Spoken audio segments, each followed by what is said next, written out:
हरे कृष्णा। आज है इंदिरा एकादशी। तो चलिए सुनते हैं इंदिरा एकादशी की व्रत कथा।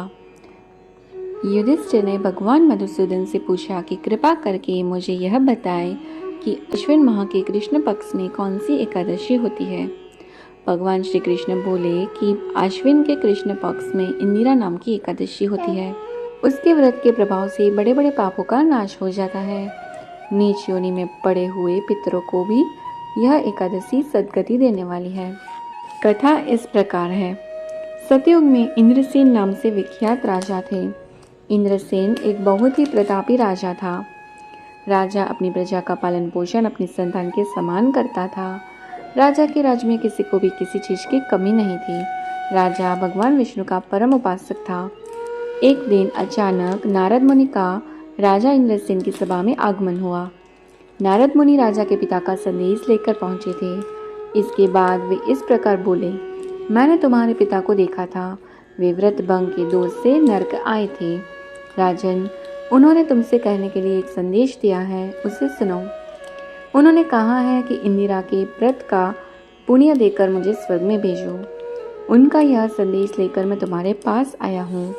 राजन, अपने पिता को स्वर्गलोक की प्राप्ति कराने के लिए इंदिरा का व्रत करो। राजा ने पूछा, कृपा करके इंदिरा का व्रत बताइए, इसे किस प्रकार करना चाहिए।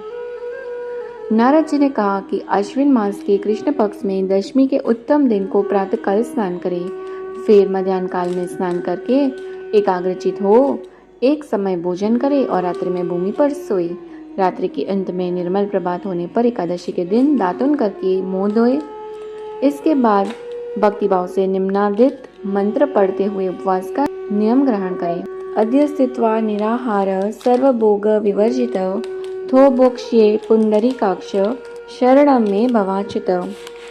इस पर राजा ने कहा, हे नारद जी, आपके अनुसार निराहार रहकर कल भोजन करूंगा। अच्युत, आप मुझे शरण दे।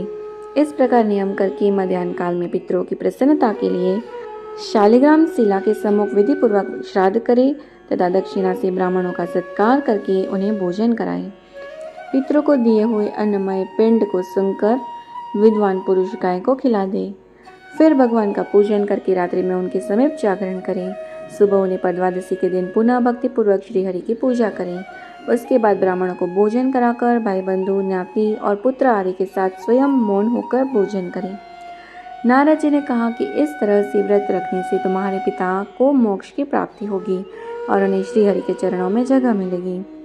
राजा इंद्रसेन ने नारद जी के बताए अनुसार इंदिरा एकादशी का व्रत किया, जिसके पुण्य से उनके पिता को मोक्ष की प्राप्ति हुई और वे वैकुंठ चले गए। इंदिरा एकादशी के पुण्य प्रभाव से राजा इंद्रसेन को भी मृत्यु के बाद वैकुंठ की प्राप्ति हुई। तो ये थे इंदिरा एकादशी की व्रत कथा। ऐसे और वीडियोस के लिए प्लीज़ हमारे चैनल को सब्सक्राइब करें ताकि ऐसे वीडियोस हम आप तक पहुंचाते रहें।